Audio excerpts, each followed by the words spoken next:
It's the Friday Cocktail, presented by Anna Glavinsky.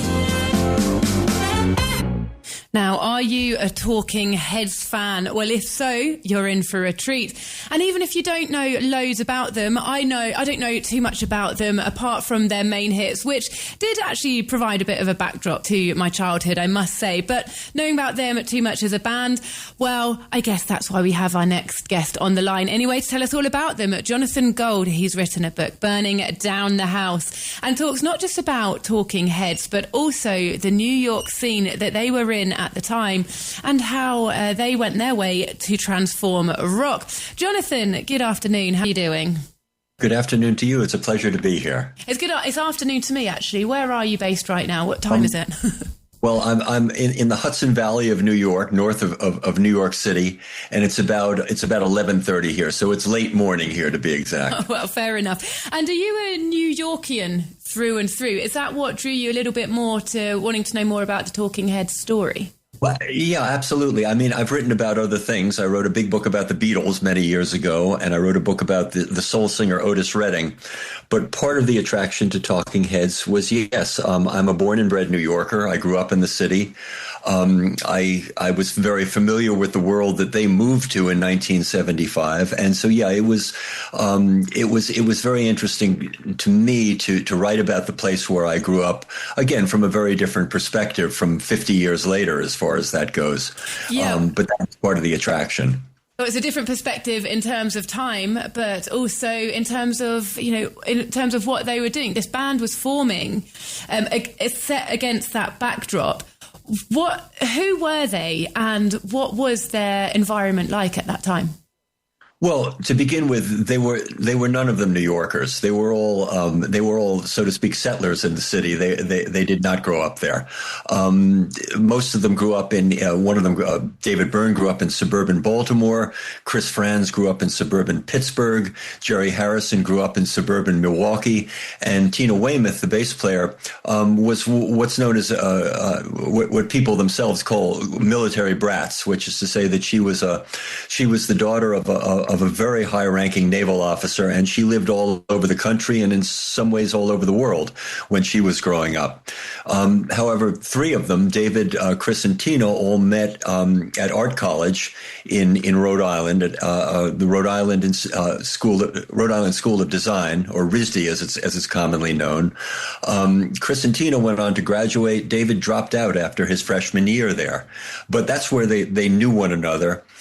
David gravitated back to Providence later on, and he and Chris briefly had a band there in Chris's senior year at RISD, and then they all moved to New York City and got a loft on the Lower East Side in an area that at that time was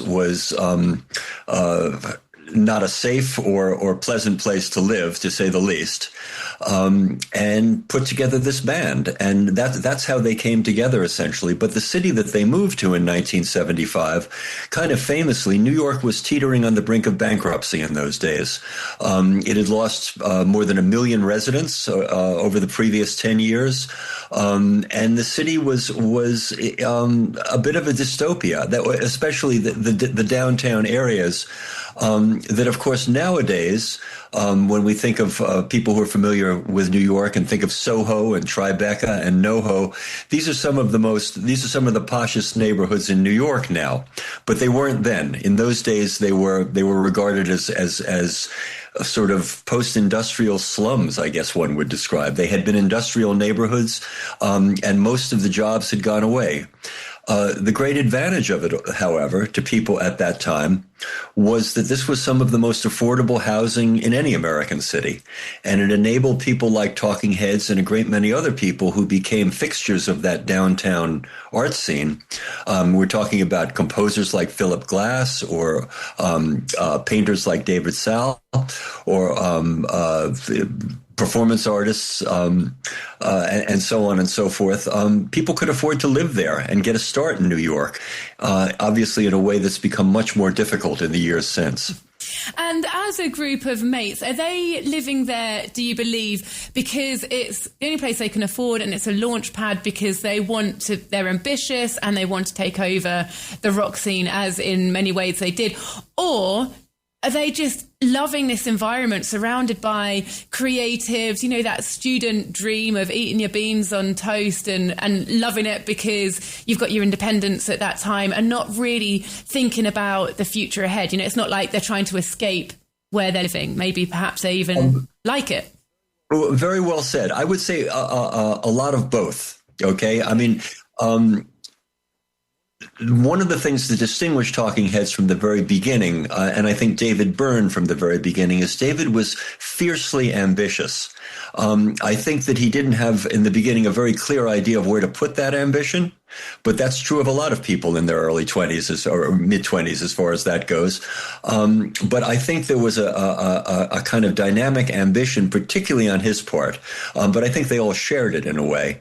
But the other side of it, of course, was just what you're saying, that feeling of living the life, of moving to the biggest city in the United States, the arts capital of the United States, and in some ways of the world at that time, and trying to make your way there. And of course, this is something that tens of thousands, maybe hundreds of thousands of young people have done over the past however many years.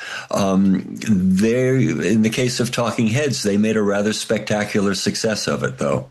Oh, and what about their relationship with each other? Were they just a bunch of friends and they enjoyed making music together? Or were they picked specifically because of their talents in order to create a band? And also, how did that relationship shape the music that they were making together? Also a great question, a very pertinent question, if I may say. Thanks. One of the things that I learned about them, because I was when I began writing about them, I mean, my own background is I started out as a professional musician. I played in bands and recording studios for many years before I started writing about music. I was very familiar with Talking Heads music. One of the reasons I wanted to write about them was because I revere their music and have listened to it for 50 years. I didn't know much about the people in the band, though. I was not that kind of a fan in that sense. When I began to seriously look into all of this, though, one of the most surprising things for me was to understand that when they got together in New York City in the fall of 1974, to be exact, they were not close friends. They hadn't been close friends at art college or anything like that.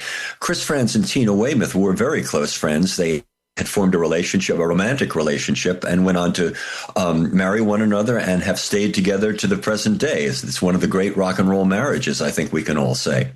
But in the case of Chris and David, they sort of knew one another at RISD. They did form a band together in Chris's last semester at RISD that played a couple of gigs, but they didn't even seek one another out. They were put together by a mutual friend. And in the case of Tina, she hardly knew David at all when they all moved to New York City. And so unlike what we usually think of as the way, sort of in the paradigmatic example of the Beatles, if I may say, we usually think of rock bands as these groups of friends that got together and decided to play music, close friends in that way. This was not the case with Talking Heads. And one of the defining features of them was that they moved to New York. Originally, Tina wanted to be a painter. And Chris and David did want to start a band together, but they couldn't find a bass player. And after a couple of months of looking for somebody, seemingly not very hard in the sense of they never put an ad in the personals column of the Village Voice, which was the place that most musicians advertised if they were looking for another musician. Chris particularly suggested that maybe Tina should play bass. And so at the time that Talking Heads got together, Tina had never played bass. She played a little bit of folk guitar before that, but she was certainly not a bass player. And of course, at that time, particularly, the idea of any woman instrumentalist in a rock group was a very unusual thing, much less a woman playing the bass, which was regarded as a rhythm section instrument. And for whatever reason, there was a kind of male aura around that instrument, like the drums in some way, I guess one would say. Anyway, when they made their debut at CBGB, which was the club, of course, that became the centerpiece of the downtown music scene for a number of years in the late 1970s, Tina had only been playing the bass for 6 months. And amazingly enough, about 3 weeks after, or maybe a month or so after that debut at CBGB's, Talking Heads were found themselves on the cover of the Village Voice, which was the principal arts newspaper of New York at that time, sort of as the poster children for this new downtown music scene that was happening there. It was an article about many of the bands that were playing at CBGB's, but they were the group that was pictured on the cover of The Voice. And that kind of established them almost immediately. Again, 6 weeks after, or 6 months rather, after they first began playing together. Who knows what would have happened if they hadn't had that very rapid, very sort of unexpected success. I think there's an excellent chance that, like so many bands before them, they would have played together, they would have gotten some gigs, they would have maybe drifted apart after a while if things didn't work out. They did have something very distinctive about them, which was mainly centered on David Byrne's rather unusual stage presence and songwriting. But, that's true of a lot of groups, have something distinctive about them. They were enormously fortunate in their way, and then they were enormously skillful at taking advantage of their good luck, I guess is a way to put it.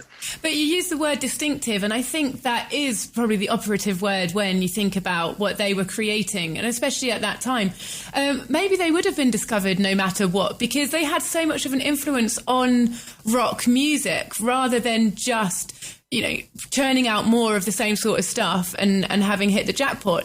They actually created paths themselves. Tell us a little bit about their creative process and their distinctive sound, and also the music around them at the time. Sure. Well, so they were part of a downtown music scene, which was written about extensively by New York City music writers, who were excited at the idea that this kind of organic local music scene was happening in New York. Now, obviously, New York was one of the great music centers of New York, of the United States and of the world, for that matter.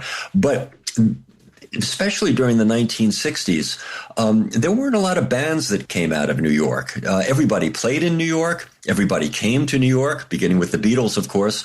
But New York was, compared to a place like Los Angeles or San Francisco or Memphis or even Woodstock, New York, up in the Hudson Valley, New York City itself did not produce a lot of important rock groups in the 1960s. So the idea that this kind of local rock scene was developing downtown was very attractive to music writers in New York City. But from the beginning, Talking Heads were, I describe them as the albino in the herd of these bands that got their start at CBGB's. Most of the bands that started at CBGB's were in some way or another working the same vein that the Ramones were working. They were a kind of throwback to what might be described as the primitivism of early rock and roll, and that's what appealed to a lot of people. And of course, that was the initial appeal of what came to be known as punk. The Ramones, in many ways, were the paradigmatic punk group. Punk was very quickly sort of usurped by British groups. In a couple of years, but this was kind of the beginning of what was known as punk rock. From the very beginning, Talking Heads had nothing to do with that sensibility or that look or anything. Chris France once wrote that the clothes they wore on stage were like the clothes that their mothers sent them for Christmas. They dressed in sort of polo shirts or just simple white shirts and black pants. There was nothing rock and roll at all about their look. And, we want to remember that by the mid-1970s, the rock and roll look was rather developed as far as this goes. The helmets of hair and the flamboyant clothes and glam rock and all of that sort of thing. Talking Heads had none of that. They looked like very ordinary people. And but what was sort of the kind of contrast to their ordinary looks was largely David Byrne's stage presence and singing and songwriting also. David looked extraordinarily uncomfortable on stage. There's no other way to describe it. He was nervous. He was fidgety. He made no effort whatsoever to make eye contact or any kind of contact with the audiences that were arrayed before him. He seemed as if he was in his own sort of private world.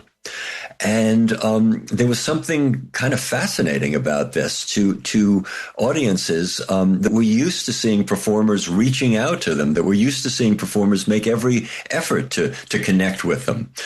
In David's case, all of the connection went the other way. It was with people trying to figure out who he was and what this nervous intensity that he was putting out was all about.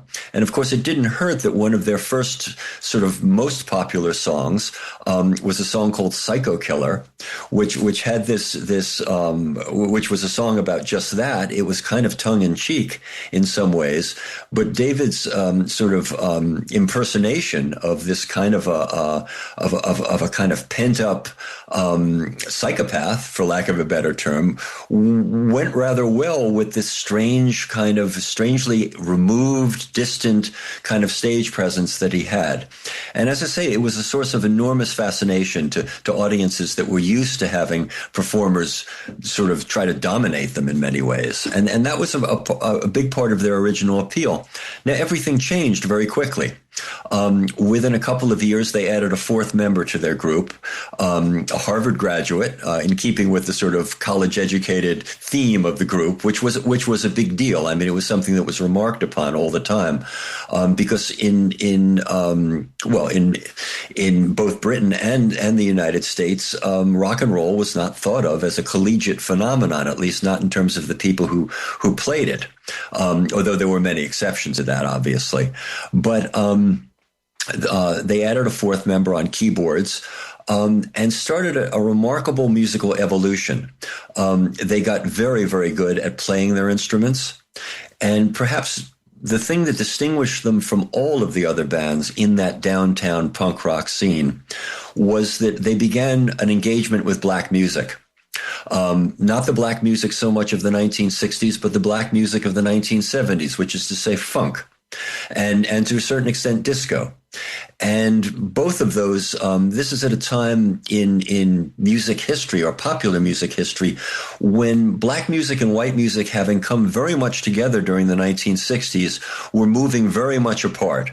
They were developing very separate audiences once again, and were expressing very different kinds of sensibilities, I guess one could say.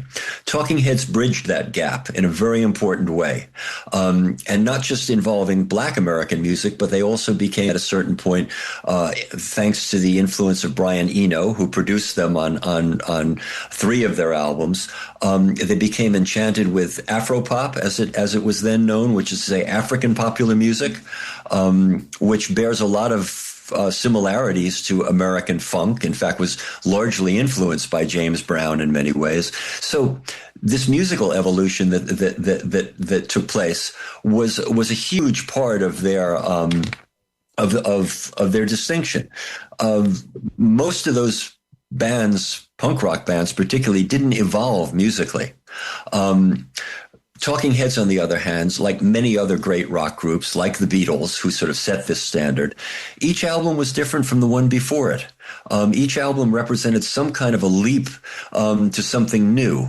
And for a certain audience at that time particularly, this was very exciting and very unusual. And well, thank you for that in-depth answer. We're going to have to start wrapping it up. The book, okay. What's in there? Who's it for? Is it for people who are just diehard fans of the band? Or would it be for people who would like to be intrigued by a story? Well, I'd like to think the second. One thing I've encountered is that diehard fans of any band, and I've written about the Beatles and I've written about this group, the most diehard fans, many of them worship worship the groups that they're fans of, rather than just listen to them. And I'm irreverent about certain things. I write with a certain amount of wit and irreverence. So there are people who react strongly to some of the critical things I have to say about the group. But I would say, generally speaking, this is for a book for a general audience. It's for anybody who's interested in the culture of downtown New York in the 1970s and early 80s, and the way this one particular rock group came to sort of represent that culture in the world of popular music. Well, thank you so much, Jonathan, for joining us this afternoon, or afternoon, here we are in Spain anyway. The book is called Burning Down the House, Talking Heads and the New York Scene That Transformed Rock. You can find it on Amazon or the Talk Radio Europe bookshop. Jonathan, thank you for your time today. Goodbye. My pleasure to be here. Thank you so much.